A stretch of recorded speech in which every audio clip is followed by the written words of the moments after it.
द्वारिका में सबने भगवान का स्वागत किया।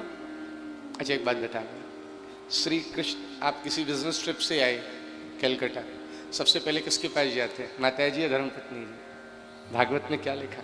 श्री कृष्ण कहाँ गए सबसे पहले? अपनी मैया देवकी के भवन में गए और उनके चरणों में माथा रख करके प्रणाम किया है।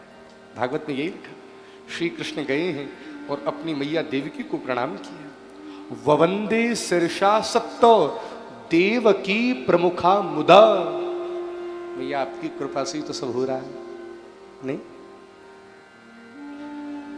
भगवान ने देवकी मैया को प्रणाम किया। द्वारिका में हैं, कई बार कथावाचक कथा में ज्यादा मग्न हो जाते हैं।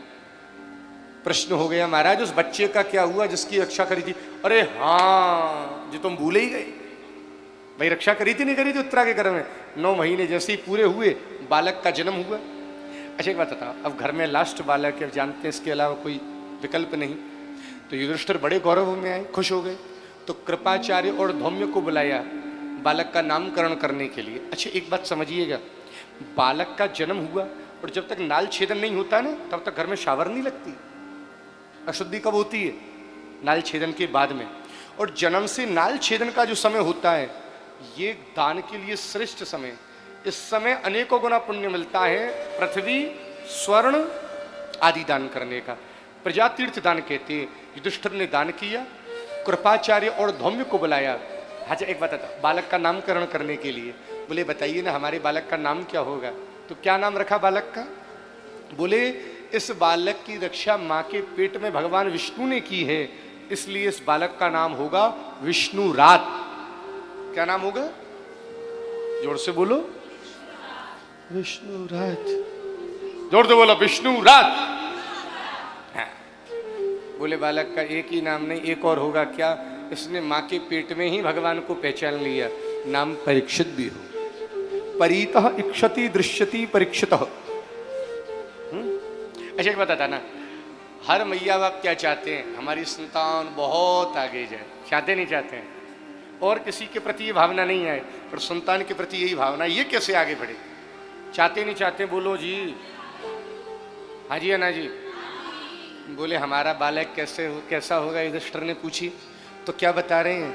इक्ष्वाकु की तरह प्रजा का पालक होगा, सिंह की तरह पराक्रमी होगा, शेर की तरह, और सहनशील होगा धरती की तरह। और कैसा होगा? अपने दादा अर्जुन और कार्तिवीर्य अर्जुन की तरह धनुर्धर होगा। और कैसा होगा? और कैसा होगा? भागवत में क्या लिखा है? मेरी बात ध्यान से सुनना। और कैसा होगा? पंडित जी बड़े चतुर होते, सारी अच्छी बातें बता देते हैं, खराब इसलिए नहीं बताते हैं कि यजमान को बुरा लगा तो दक्षिणा कम कर देगा। पंडित जी ने सारी बढ़िया बढ़िया सी बात बता दी, राजा बनेगा, जिप बनेगा, वो बनेगा। एक कमी है बस, कमी तो नहीं, तो छोटी सी, ज्यादा नहीं। दुष्ट मुझे बता दो, नहीं ज्यादा है ही नहीं, छोटी सी कमी है। मरते समय बस एक तक्षक नाम का नाक डसेगा। दुष्टर का मन खराब हो गया, सब बिगड़ गए। बोले चिंता क्यों करते हो? नाक तो डसेगा और भागवत सुनते सुनते मरेगा, उसका कल्याण हो जाएगा। बालक शुक्ल पक्ष के चंद्रमा की तरह बढ़ने लगा। हाँ, युधिष्ठिर के मन में विचार आया हम यज्ञ करेंगे। हाँ? उत्तर में राजा मरुत ने यज्ञ किया, वहां से धन मंगवाया था जो ब्राह्मण छोड़ गए थे, यज्ञ किया। अच्छा एक बात बताना, घर में यज्ञ करने का मन कब करता है? भाई बेटा बेटी हो गई, पोता पोती हो गई, और शरीर भी ठीक ठाक चल रहा है, और 2 पैसा घर में ठीक भी आ रहा है, तब मन में आता है नहीं आता है एक भागवत हम भी करा लें। हाँ ऐसा ही होता नहीं होता? पानी बढ़े नाव में और घड़ में बढ़े दाम, दोनों हाथ उलीचिए यही सयानों का। कई बार कोई हमारे पर बहुत खर्च करता है, हम कहते हैं भाई इतना क्यों? बोले हमारे जब मौजो ही मौजो खर्च ही करना है। हाँ? कुछ अंश भगवत सेवा में लगा रहे तो वही तो आनंद है। आज क्या हो रहा है? कथा ध्यान से सुनिएगा। अर्जुन गया था भगवान को छोड़ने के लिए द्वारिका, 7 महीने हो गए वापस नहीं आए। थोड़ी कथा बदल रही है। युधिष्ठिर ने भीम से कहा, भीम मुझे अपशगुन हो रही है, मेरी बाईं आंख और बायां हाथ बार बार फड़क रहा है। इट मीन्स अगर मेल का बायां फड़के अच्छा होता है? अच्छा। और अगर दाहिना फड़के माता जी तो सुबह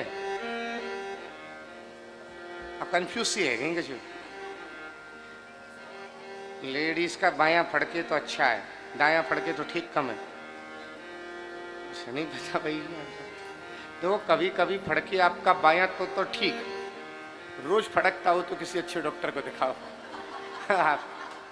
देखो बात बिगड़ नहीं है, नहीं मतलब फिर तो बात गलत हो जाएगी। भीम बोला महाराज, युधिष्ठिर बोले मैं मंदिरों में जाता हूं, मूर्ति से पसीना टपक रहा है, कुत्ता मेरी ओर बिना डरे भौंक रहा है, सूर्य की चमक कम लग रही है, गैयाओं के थनों से खून निकलता हुआ दिखाई देता है। ये सारे अपशगुन नहीं। इतने में आ गया अर्जुन। अर्जुन चेहरा उतरा हुआ, लटका हुआ, तेजहीन। अर्जुन तेरे चेहरे पर तेज क्यों नहीं है? क्या तूने किसी क्षत्रिय होकर संत ब्राह्मण गौ नारी की रक्षा ने, कोई मत्स्य की आंख ना भेद पाया, वो मैंने भेदी, मैंने नहीं, कृष्ण कृपा ने भेदी। बोले तू कहना क्या चाहता है? बोले आज मैं 125 साल की लीला पूरी करके श्री कृष्ण जा रहे थे, अपनी पत्नियों को छोड़ गए और मुझसे बोले मेरी पत्नियों को ले जाना।